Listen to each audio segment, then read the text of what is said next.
दिल्लीचे जोडे संजय राऊत उचलतात, राहुल गांधींचे जोडे संजय राऊत उचलतायत, सोनिया गांधींचे जोडेच पगारी नेते संजय राऊत उचलतायत।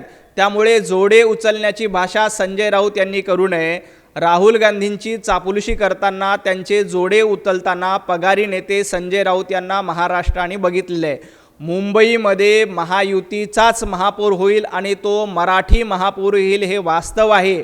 महापौर कोण करायचं हे मुंबईकरांनी ठरवलेलं आहे।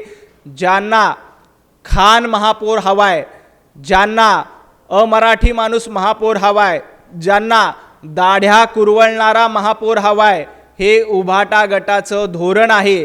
त्यामुळे अशा पद्धतीनं खानाच्या पिल्लाबाईला मुंबईकर महापौर होऊ देणार नाही, तर मुंबईमध्ये महायुतीचा मराठी माणूसच महापौर होणार। आणि दिल्लीच्या चापलुसीच्या बाता संजय राऊत यांनी करू नयेत, कारण संजय राऊत हे पगारी नेते आहेत। संजय राऊत राहुल गांधींचे जोडे उचलताना आम्ही बघितलंय, संजय राऊतांनी सोनिया गांधींचे चपला उचलताना आम्ही बघितलंय। आणि दिल्ली पुढे झुकणारे काँग्रेसच्या दावणीला ज्यांनी आपला संपूर्ण उभाटा गड बांधलेला आहे, अशांनी दिल्लीच्या गोष्टी करू नयेत।